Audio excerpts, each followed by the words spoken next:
Jake Claver is out here saying Blackrock spot XRP ETF is practically knocking at the door. Let's hit play on this clip and dig into what he's talking about.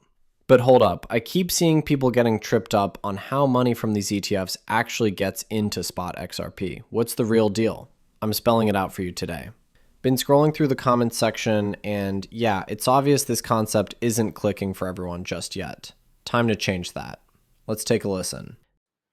This person is 7-0. With Canary's ETF going live tomorrow morning, do you think BlackRock puts their hat in the ring just as Canary goes live at the same time? Or do you think we'll have the ETFs roll over a period of time?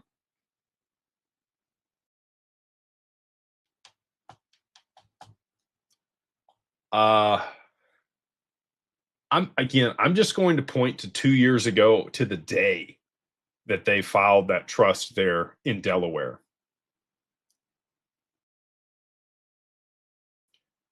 So it sure would be interesting.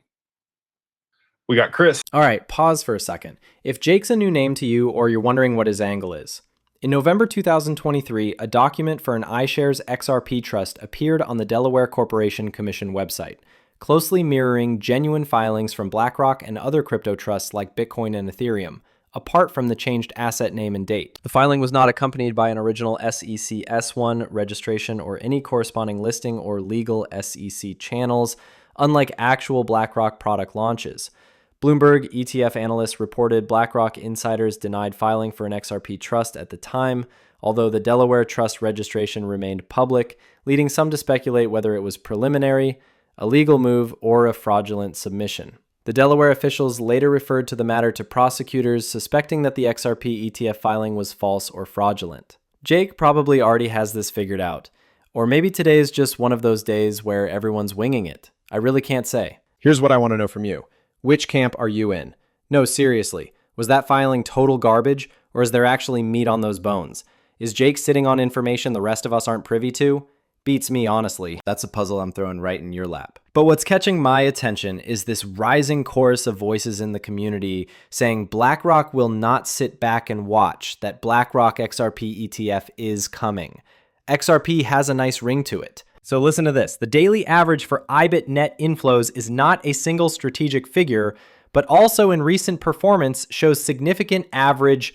For example, one report states that IBIT captured 120 million in daily inflows in a recent period. US Bitcoin ETF saw a revival. Another report cites cumulative net inflows, but 112 million. So picture this scenario. BlackRock drops an iXRP spot ETF on the market. You're looking at potentially hundreds of millions flooding in every 24 hours. And trust me, that's precisely the kind of firepower needed to send this thing straight to the moon. But hold on, Canary Capital just posted something interesting. Big day for the XRP ETF, or 58.5 million in trading volume and 245 in net inflows. That's no joke, guys. We're looking at real capital moving around. And then he continues. If you're still asking, why didn't the price get affected? Understand how the ETF process works tomorrow. T+1, the net inflows will be handed over to purchase the asset. What I'm saying is that the ETFs are about to start going on a buying spree that will not stop once they start. So here's how this actually plays out. How net inflows actually work. Investor purchases. When investors buy more shares of an XRP ETF or an ETF on the secondary market than they sell, it is the net inflow. So when more people are buying than selling, you've got net inflow happening. Creation of new shares. This demand triggers a process where unauthorized participants creates an ETF shares by delivering the required basket or underlying securities in the ETF issuer and the capital allocation here. This is what people are not understanding. The money from the sale of these new ETF shares is given to the ETF sponsor, who then uses the capital to purchase the underlying assets.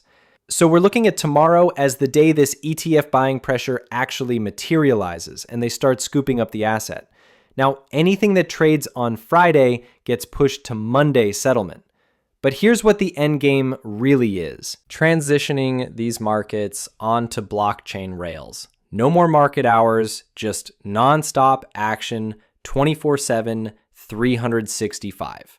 But right now, we're still operating on the same old legacy system. which means XRP holders are staring down a pretty exciting tomorrow. And so we've covered this before, right? Investor buys ETF shares, that inflows trigger creation of due to ETF's capital allocation to ETF provider, ETF issuer purchase XRP on the smart spot market.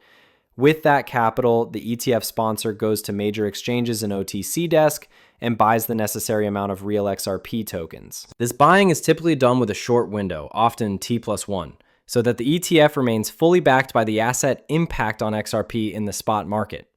These purchases increase demand for real XRP tokens in the open market, and if it's sustained, reduces the available liquid supply. An increase in spot demand pushes both the price and the overall market capitalization of XRP. Since the market cap is calculated as the price is multiplied by circulating supply, if the ETF demand outpaces sell-side liquidity, or if exchanges' balances are low, even modest ETF inflows could drive notable price increases as capital chases a limited supply.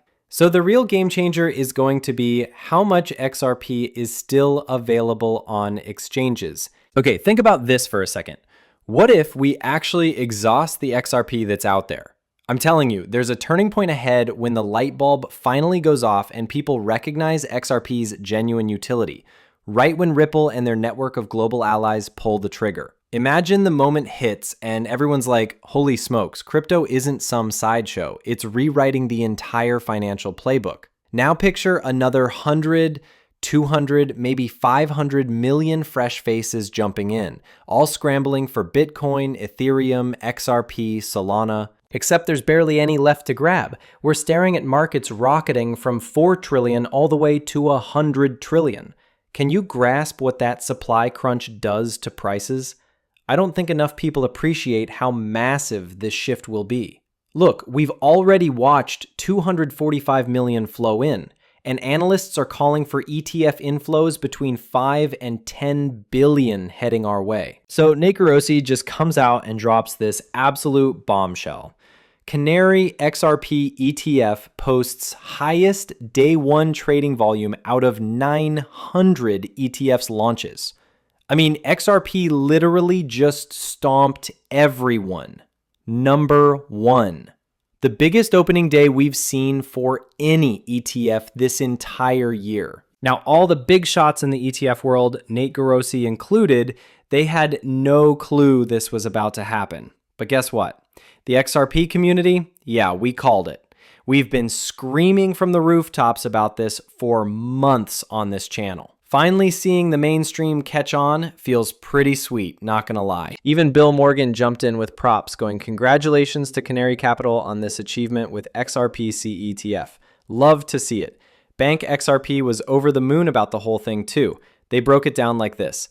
Canary XRP ETF launched today with 58 million. The first day volume surpassing Solana's 2025 debut record. Key advantages, rapid settlements, settlement finality, and minimal fees, enabling institutional access to efficient payments, tokenized assets, and FX solutions. Absolutely crushing it, yeah? Ashish Birla wasn't about to stay quiet either. He threw down his take. XRP's edge has always been payments, speed, finality, and costs bridging the asset into an ETF. Rails gives institutions an on-ramp they've been asking for, with familiar workflows, daily navs, and auditable financials. Friction down and accountability up. Now, Brad Garlinghouse also had thoughts on the whole ETF situation back at Swell. This clip is from that sit-down he did right after crushing it on stage. We went deep on all of this content already. Seriously, that week was absolutely bonkers. Anyway, let me roll this for you. Listen to this. What it means for you to be sitting here as we anticipate an XRP ETF. Look, Ripple has always tried to position ourselves as that kind of bridge between DeFi and traditional finance. At times in our history, that was pretty controversial. You know, early on, Ripple was viewed a little bit as almost the bank coin and things like that. Now I think people realize the best opportunity to integrate these technologies is by building those bridges and partnering constructively. And we've had partnerships with Franklin Templeton. They've been a great partner for us. And again, we're going to keep trying to expand the wingspan, Andy, using your comparison earlier to achieve that. Okay, moving right along. So you probably saw this news drop. Major milestones with Axelar and the BNB chain today. It says major milestone for Axelar mXRP. mXRP successfully launches on BNB chain today, attracting over 1 million in XRP deposits within the first few hours. Now, I've got questions. What's the real play here for XRP? And if you're sitting on a bag of XRP, how does this impact you? The launch of mXRP, Axelar's liquid yield token for XRP, represents a transformative development for the XRP ecosystem, effectively unlocking new DeFi, decentralized finance, and yield-bearing opportunities that previously weren't available for XRP holders. XRP allows XRP holders to mint a tokenized version of their XRP, which can then be deployed into DeFi protocols to earn yields. This solves a major historical limitation. XRP's consensus design does not natively support staking or yield generation. With mXRP, holders can participate in market-neutral strategies, lending, liquidity provisioning, and so much more, all while maintaining exposure to the price of XRP. It does talk about cross-chain and DeFi integration by integrating with BNB chain and other EBM-compatible ecosystems. XRP brings XRP liquidity to new platforms, giving users access to a wide array of DeFi applications such as borrowing, lending, yield farming, and liquidity pools. This makes XRP much more interoperable and enables holders to tap into returns and utility that were previously only available to assets like Bitcoin and Ethereum. The ability to deposit idle XRP and earn yield may reduce the amount of dormant XRP in circulation and incentivize long-term holding, potentially lowering circulating supply, exchanges, and increasing on-chain utility. So what happens when this DeFi ecosystem keeps growing? Simple. XRP starts disappearing into these protocols. Holders aren't just sitting on their bags anymore. They want those coins doing something, generating returns. That's the entire infrastructure taking shape right now. Flare's team threw out a target of 5 billion XRP for their DeFi playground. Let that sink in for a minute. Total supply, 100 billion XRP. Retail slice of the pie, maybe 2 to 3 billion, give or take. Plenty of that could migrate into these solutions. You start draining circulating supply like that, and the price, yeah, it's got nowhere to go but up. ETFs are live. Treasury operations built specifically around XRP are spinning up left and right. The DeFi layer through the EVM sidechain is gaining traction. All these pieces are colliding at once. Where does XRP's price head when you've got this perfect storm brewing? I'm throwing that question to you. Hopefully this gave you something to chew on. Thanks for tuning in. See you in the next upload.